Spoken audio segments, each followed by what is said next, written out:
are here with Representative Anna Eskamani. She represents Florida's 42nd District, and we're going to learn a little bit about her and her legislative priorities today. So how are you doing? I'm hanging in there. Been super busy, but thanks for having me. So tell us a little bit about your experience in the House. So I am a first-time lawmaker. It's the first ever position in public office I've ever held, and I come from very humble beginnings. In fact, my parents are both immigrants from Iran who met each other working at the same donut shop in Orlando. So I grew Hmm. up in an immigrant family. I have a twin sister and a big brother named Arya, and we did everything we could to really achieve the American dream, to fulfill the promise we made to our family that we wouldn't take their sacrifices for granted. And like so many families, we struggle to make ends meet. And my mom actually passed away after a long fight with cancer in 2004 when I was 13 years old. And Hmm. so part of my philosophy of public service is to honor those no longer with us through action and to help make sure families know who their advocate is. In fact, growing up in Orlando, I had no idea who my state representative was, who my member of Congress was, who represented me in county government. I just didn't realize that as an advocate, there were people out there that were supposed to be responsive to us. And so I've always kind of held this high standard when it comes to accessibility and education to make sure that everyday folks understand their efficacy in the process so that they have a voice and they also know how to use it. With that said, when I first ran for office back in 2018, I came from experience as an advocate, so I brought that with me. And as a lawmaker, I see myself not just as the policymaker and the policy wonk to solve problems, but I also really do prioritize constituent services to make sure that we're helping families access the services and benefits that are rightfully theirs, while also trying to make government more efficient and effective in meeting those demands. Can you tell me a little bit about how you view the Digital Democracy Project and why you chose to endorse us? Oh, for sure. I'm a big proponent for transparency. And I do believe that information is persuasion. And I think when voters have full access to information of what their lawmakers are doing, not only does it, of course, pique their curiosity to learn more, but it just creates a format for accountability. And in today's digital age, we see technology oftentimes as a curse. I mean, you think about, online bullying and trolling and the disinformation out there, but the reality is that our technologies are tools, and tools can be used to create harm, but also to really transform how government works, to ensure that folks are plugged in and engaged and part of the process. It opens up the door for direct democracy in the sense that you can actively engage with your policymakers and let them know how you feel about a specific issue or a specific bill. And so I really do think that transparency is a key component to a healthy democracy. Now, of course, context matters. And, I do think that part of the challenge in any policy is oftentimes bills might have a nice title, but doesn't mean their subject is very effective. Or, if you're not an expert in a policy arena, something might sound good, but in actuality, it's not going to solve the problem. So I do think it's on us to continue that educational approach to governing, but at the same time, the transparency is really a key component of that. So I see the Digital Democracy Project as a partner in what we do in really trying to educate and empower voters, and having that partnership makes our job even more effective. Yeah, I think one of our goals is really to kind of transform the relationship between the constituents and the representatives themselves. We understand that not every voter is going to be completely plugged into every issue. And I think that some people, everybody's got busy lives. They have to go to work. They got to take care of their kids. They got to make sure their life is taken care of. And a lot of people don't have the time to sit down and research every issue that's coming across the House floor or anything like that. And so when people have really important issues, I think they need to be able to have some access to be able to voice their opinion on those issues and have access to their representatives and tell them what they think. And I think also when it comes around to the next election, they need to know what their representative did in office and make sure that it represents what they wanted. So that's Totally. a big part of what we're trying to do. Well, and just to add to that, if I can, there's also been this nationalization of our media.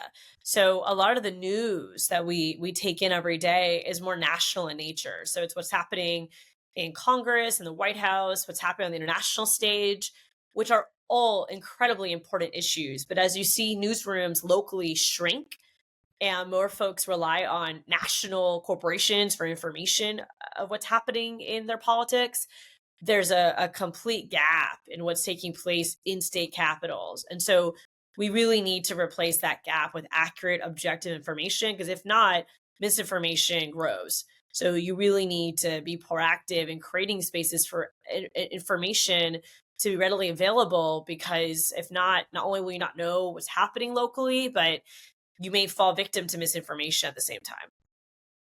That's a really good point. And I have to say, I'm probably one of those people that I fall prey to that kind of only focusing on the really big picture federal legislation, and I'm not as aware on a state level of what's happening around me, and I should probably be more aware and more involved. And I think the ability to access that information quickly and accurately, and the ability to kind of read the bills themselves and see what's coming up and form good opinions based on the laws that are written, I think that may encourage people to get involved at a local level that people just aren't nowadays. Right. Totally.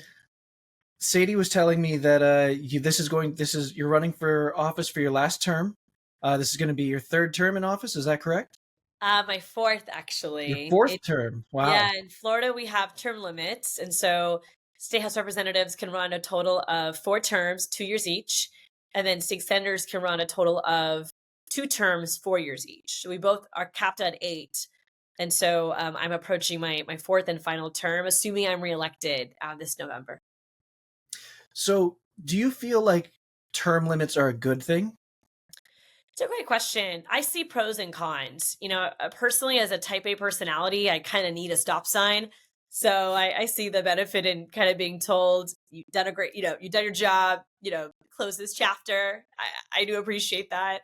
But at the same time, when you have 8 years term limits, what ends up happening is that lobbyists and staff of the legislature have a lot more influence than lawmakers, thus more influence than their constituents. So it does create this huge disparity where folks who've been in the process a lot longer kind of dictate the process. And also, it creates an environment where bad ideas keep reappearing because, folks don't remember when the bad idea was considered prior to them being in the legislature. And this is very constant. We just had a debate in the legislature to eliminate all property taxes and just create one consumption tax, which would be a huge consumption tax impacting not just everyone's shopping behaviors, but it would really create an environment where our revenue structures are not diversified. And so if you go into a recession, there's just no revenue at all. And also the difference between a property tax and sales tax is varied, but one of the key differences is one is a wealth tax and one is not. So if you just have a consumption tax, it's a very regressive system where people who make less will pay more in taxation. And so this was an idea that has actually been debated 2 times already in the legislature and 2 different Republican speakers both nixed it as being bad ideas. And yet here we are, 2024, bad idea back again. And it's just so frustrating because we've been there, done that. But because you have term limits, the bill sponsor wasn't here during that time. So he has no idea that this has already been a debated idea that nobody likes across the party aisle. So those are some of the cons, right? And at the same time, I think a pro is you don't have folks who are in office for 20, 25, 30 years who, in some degree really should retire and move on and create space for new people. The counter to that always is that, elections are term limits. People can vote out individuals, but we do know that incumbents do have an advantage on the election cycle. However, I do think educating voters like we're doing with the Digital Democracy Project can help eliminate that incumbent advantage. Because what ends up happening is, as we talked about, a lot of folks just don't know what their lawmakers are doing or not doing. So if you increase transparency, there can also be more accountability. So I see the pros and cons to it. I would probably argue that 8 years is not long enough. I think that you're just getting good at your craft and then you're leaving, giving an influence back to those lobbyists more than the constituents. But I also do see the benefits of that stop sign. Yeah, I have to admit, when I was younger, I think I kind of always made the assumption that, like, we need to have a little more churn in the industry. We need a little bit more turnover. We need new representatives. We need new voices. And term limits sound like a good idea on their face, but that's actually a really interesting point, is that once you really start to figure out the system and you figure out how it works and you feel like you can be at your most effective, you now have to turn the keys over to somebody new, and they have to relearn all the things that you went through all that time learning. And it does, I didn't consider that what you had said earlier about how you're kind of relitigating the same arguments over and over again, because I think a lot of people enter office with ideas of how things work in their head, and then they see how it actually works and they start to Right. change their opinions and they change their minds. And if you have to keep going through that learning process over and over again, it may actually hamper your ability to create effective legislation. Well, another issue that's similar that sounds good on paper, but then in practicality doesn't always reflect positive results is the salary of lawmakers. I think a lot of folks assume that state legislators make the same as members of Congress, which of course is a pretty generous salary. But in fact, every state legislature operates differently, and some state lawmakers don't receive any salary. They might just receive a stipend or a per diem when they're in session, but not something that's paid for them all the throughout the year's annual income.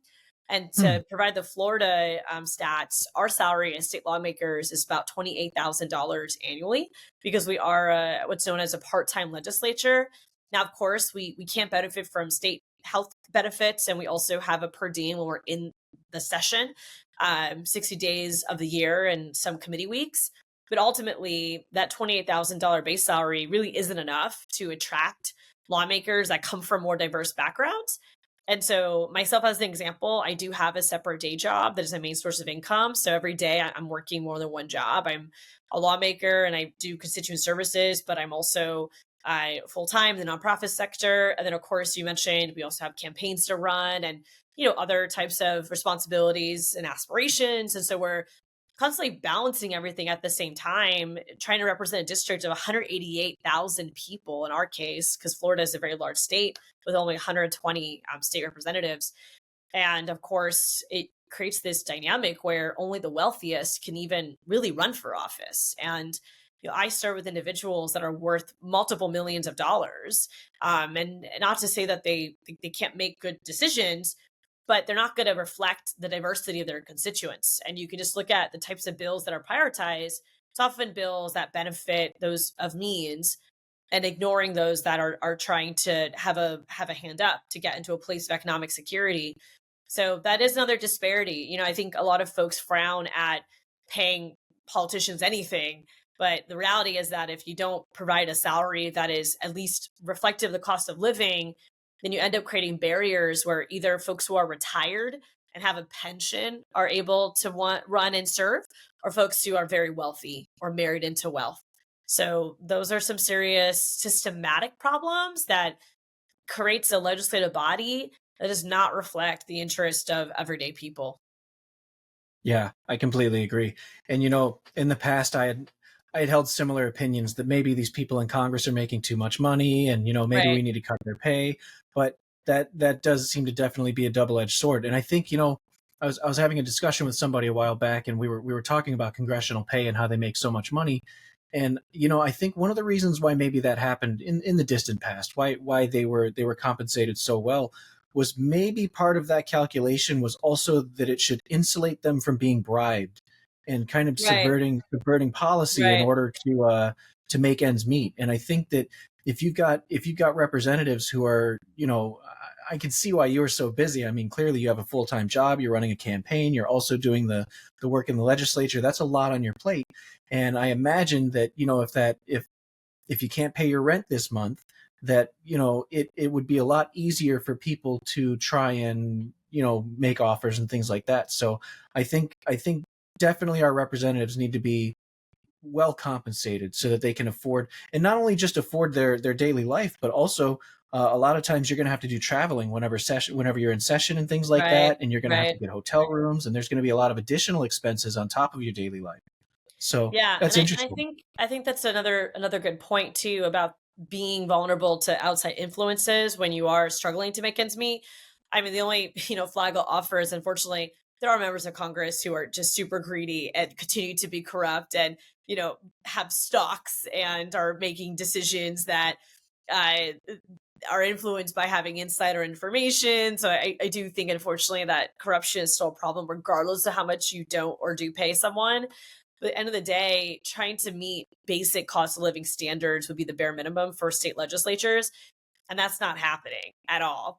And when you look at Florida as an example, a lot of my colleagues in other states are shocked by how big our districts are.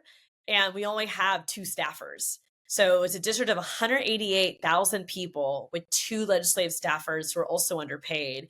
And it's the size of some congressional districts in the country, right?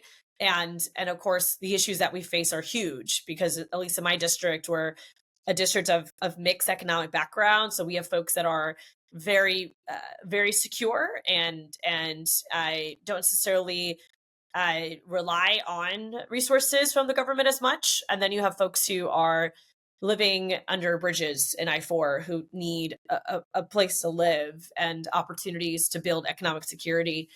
So when you have a district that's diverse, it really does create a huge responsibility on you and your staff. And it's just so challenging when you only have two staff members, a district that size. So it's not even just the policymaker themselves, it's also the system. And oftentimes folks preach small government, but the reality is that when you have small government in the context of just basic services, then that's where you're going to get the long waits, the lack of social safety nets, the increased homelessness rates, increased crime rates. And, at the end of the day, we can really be proactive in preventing folks from even falling into criminal activity and poverty if we can invest in these services up front. Yeah, that's a great point. And you had mentioned earlier about how by having such a low compensation for state representatives, it sort of bars regular people from running for office. And you're Absolutely. kind of left with either retirees who have pensions or people who already have wealth. And, I think a lot of people in the country see that and they say, well, these rich people, they just don't care about poor people, and they won't pass laws to help these people. But, I take a little bit of a different position on that. I feel like it's not so much that they don't want to do anything to help them, it's that they're not aware of what their problems are. They live a totally different type of life. And so it's hard to understand what the real challenges of being, extremely poor or homeless really are, because for them it may seem like, a little more obvious how they would get out of it, but to the person who's in the situation, it's really, really difficult to know what to do to escape. Well, there's a lot of stigma and assumptions made about folks who are living in poverty. And of course, some of that can also be racially motivated or gender bias. So you just have a lot of variables to take in consideration. And to your point, if that isn't your lived experience, then you may not be able to relate. You may never have built empathy for those in that situation. And you may just have a lot of assumptions about, to your point, how someone can break that cycle and get to a place of security. And that's why you need evidence-based policies. That's why you need to have the best staff. And, folks will ask me, well, who's your policy person? And it's like, I literally don't have a policy person in my office because I only have two staffers and, they're underpaid. And so they're focused on constituent services and community events. We don't have someone that went to school for policy. We don't have that type of capacity. Other state legislators do.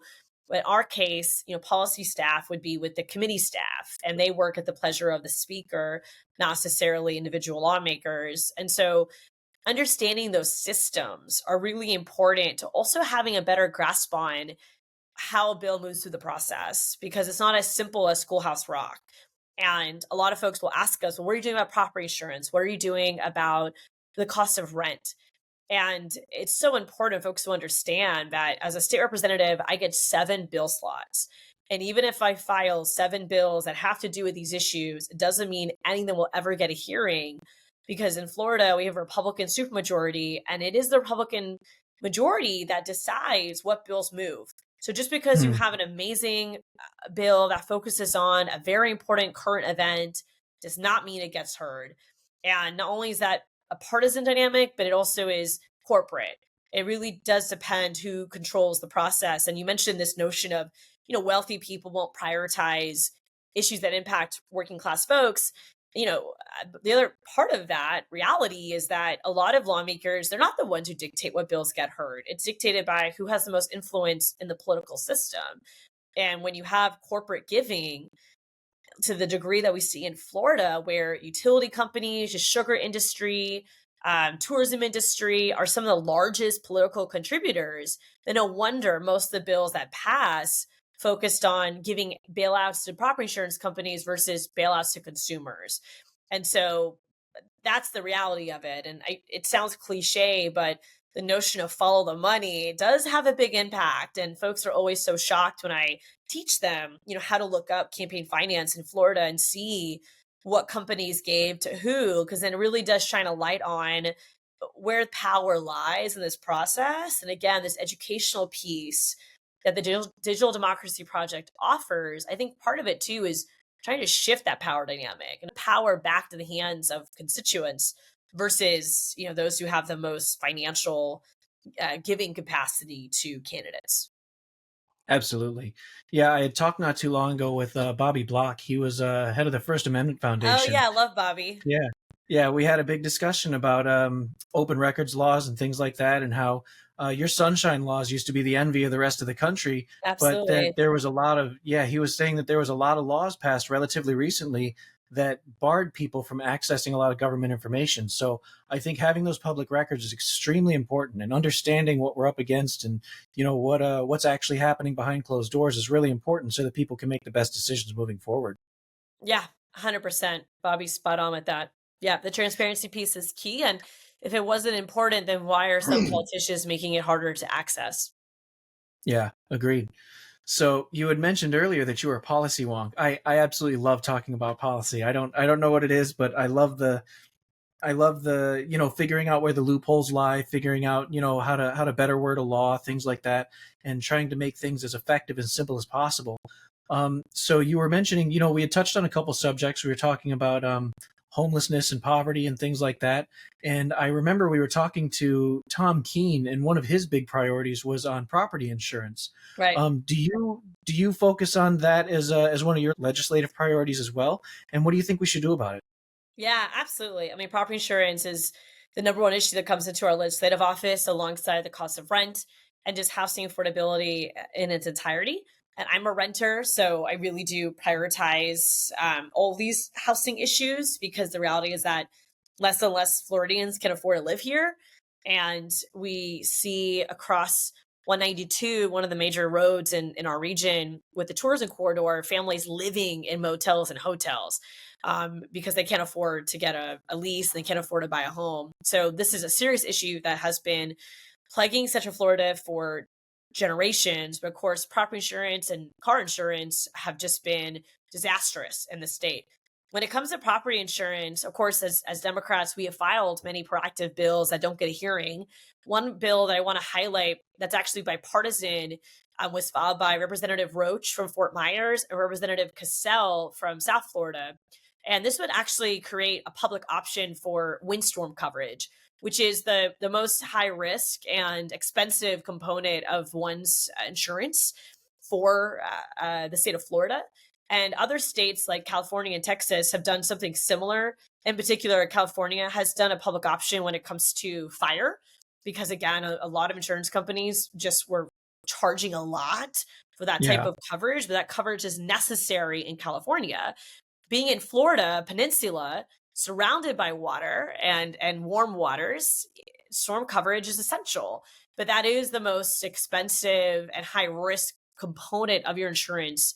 And so what this bill would have done was basically under the branch of Citizens, which is our state backed insurance, open up the opportunity for Floridians of all risks. So not just those of high risk, but those who also have low risk to purchase storm coverage specifically through Citizens to spread the risk between different homeowners while still purchasing your other property insurance components from the private actor. So whether it's like, incidental flooding, other types of property damage, you can still purchase that from the private market, but we basically help provide you with a citizen backed option when it comes to the most volatile piece of your insurance premium. And that bill was workshopped, but it wasn't voted on. And I think it's inevitable that Florida is going to have to provide this option for consumers. Our state is going to continue to be impacted by severe weather. And if the temperature right now is any indication of that, it is going to be a bad summer. We already have tornadoes in Tallahassee that have led to destruction. Even as far as Jacksonville has seen tornadoes or tornado Wow. like weather already. And so we have to provide our consumers with an alternative to what they're going through right now. And that is a very good bipartisan bill that I hope will be refiled next session, because I don't see a way forward unless we provide this alternative. Lawmakers have already addressed issues like the litigious environment, assignments of benefits, all these other issues that insurance companies kept bringing up have been addressed, and yet premiums are still not going down while the CEOs of these companies are making millions. And so it's just so important for us to really center the debate on consumers. And I know the private sector hates the idea of a public option, but there's just no path forward that will be cost effective unless we continue to throw money in insurance companies. And I just don't see how that is fiscally responsible. We really need to invest in a public option. And I do think this bipartisan bill is one of the paths forward to consider. You know, that's a really interesting idea. And I love how you highlighted the fact that not only California, but also Texas did some version of this. And Correct. specifically for the things that are most, I guess, important to them because of what they experience. And so Right. you've got one of the most far left and one of the most far right states that have both done almost an identical type of plan. And it seems like if Florida can learn from their success and learn from their mistakes and craft a really good bill, that you might be able to help solve some of this problem. And I think, another another layer on top of that, especially as a renter, I think a lot of renters may look at the property insurance problem and kind of on its face say, well, I'm a renter, that doesn't affect me. But when you've got property owners that, have to pay higher insurance premiums, that means that the lease is going to have to go up next year. That means that they're Correct. going to have to, so rents go up as well. So I hope that, bringing attention to this subject makes not only homeowners, but also renters aware of how this affects the overall price of housing in Florida in general. Absolutely. I mean, renters, we are impacted directly by any type of cost. Landlords will pass the cost down to us, whether it's property insurance or property taxes. And so renters are not immune to any of this. We just see the bill in a different way, but we are very much impacted by this. Absolutely. So tell me a little bit about, if you get reelected for this fourth term, do you feel like it's going to be easier or harder to navigate the House? Considering it's your last term, do you feel like you're going to be a little bit more of a firebrand, or will it change your tactics in any way? Well, I think most folks already think I'm a firebrand, LOL. But I mean, I guess it depends who you ask. But I try really hard to build bridges where I can, while also not being afraid to hold individuals or corporations accountable when I must. And so I operate under a banner of both grit and grace. And so nothing's going to change for me. I have been very blessed to have incredible relationships on both sides of the aisle. Oftentimes they're based upon trust and also even humor and trying to get through what are hard, long days. I do what I can to separate the individual from the policy, because I do know that, especially some of the most controversial bills, many of my Republican colleagues don't actually want to vote on them, but they're forced to because of the political climate. At the end of the day, Mm, issues like reproductive rights and attacking trans people have become litmus tests for conservatism. And it's a shame that the agenda is often set by some of the most extreme voices, but it's not necessarily reflective of everyone in the legislative body. But of course, the votes still happen on a partisan lens because, again, there's a fear in our closed primary system that if you don't vote with the extremists, you'll be primaried out. So that culture is a pretty hostile, toxic one that Republicans and Democrats have to navigate. But at the end of the day, you have to find areas of common ground. And I have been successful in, for example, finally, after 5 years, passing a permanent tax break on children's diapers and adult incontinence products, working across the aisle to make that happen. I have another bipartisan bill that will be refiling next year, focused on veterans and protecting our veterans from these predatory for-profit benefit shark companies that are charging several months of benefits to help you access your VA benefits, which is so predatory, and also these organizations are not accredited, and yet they're still operating as if they are. So we have a lot of good work to do. And as Democrats, you have to work across the aisle to get anything done. So that's not going to stop for us. We're also going to continue to be aggressive in standing up for our values, asking the tough questions, working in the judiciary to file lawsuits if we have to. In fact, I was a witness on a recent litigation challenging the latest voter suppression bill and was called to federal court to not only speak on the impact of the legislation, but then I was cross-examined by the state of Florida. So I'm constantly going to put my body on the line to defend my constituents, to work hard to deliver results. And sometimes that will take shape in working across the aisle, but other times it will take shape in having to be the loyal opposition. And I'm proud to be able to do both, as every issue calls for a different response. I think that adaptability is really valuable. You know, you had mentioned earlier that you try to separate the person from the policy, and I think that's really important. I think I tend to see each person as a unique constellation of beliefs. They not everybody's going to agree with whatever party they identify with 100% of the time. And I think one of the goals that we have in the Digital Democracy Project is we're trying to break that kind of team sports mentality. You had brought up litmus tests, and I think that if there's a policy you don't support, you shouldn't have to vote for it. Doesn't matter what team you're on. It doesn't matter, what the people around you expect. You should just vote how you believe. And I think that by separating the policies themselves and trying to keep discussions on the specific policy we're talking about here, and then we'll talk about this other policy over here, we can kind of break that team sports mentality, and we can just say what we think. And if we can start polling people on what they think about specific laws, then there will be a tug in both directions. Your party's going to want you to vote the way the party wants you to vote, but then you also have a responsibility to the people that voted you into office, and sometimes that means breaking from the party. So I think one of our goals is to really allow people the ability to have as much voice they can. Totally. And I'm gonna have to head to a scout troop soon, so I have to run.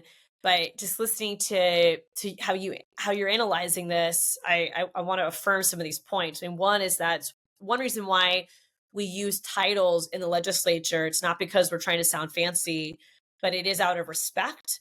And it's also speaking to that individual member as a liaison for their district. And so again, it goes back to this point of trying to separate the policy from the personality and really just focusing on the bill itself. There are very nice people that file terrible bills, and I'm going to focus on how terrible that bill is, right? And I think that distinction is really, really important. I also want to highlight that in other countries who don't operate under a two-party system, caucusing with other parties is not unusual. I had the honor of spending about 3 days in Germany a few years ago for the Aspen Institute, and it was a multi-party initiative where you had Republicans and Democrats from state legislators connect with German state lawmakers who represent multiple parties: the Conservative Party, the Green Party, the Social Democrats. And so it was very eye-opening because, again, in their legislative bodies, it is not unusual for different parties to caucus with one another based on different issues and then to pull apart and caucus with someone else. And yet, because we have a two-party system, it's very binary, and that's just not the Yeah. reality in most democracies. So I'm very hopeful that we can kind of break out of those molds. There are moments when I have, more of a libertarian vibe on a certain issue, and I'm educating my Democrats on why this bill is another corporate handout and why we shouldn't support it. And then, of course, there's going to be moments where, more often than not, there's Republicans that are kind of like, I don't like this idea. I feel pressure to vote for it.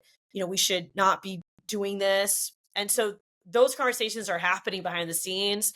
Does it always reflect on the board vote? Not necessarily. And hopefully with more transparency and constituent engagement will change. I do think that if you talk to constituents and you don't talk about party and you don't tell them your party, right? And you just talk about issues, it's always surprising to me how many folks of Republican background agree with me, but if they learn I'm a Democrat, they might be hesitant to say that. And we really have to get out of that mentality of just my party is the only party, and really focus on the issues themselves. I completely agree. Well, Anna, thank you so much for taking out some time for us. We know how busy you are. And, there's so many questions I have for you about all these other things that you said. So I'd love to schedule another interview in the future. And I really want to hear about your testimony that you were talking about with the voter suppression law.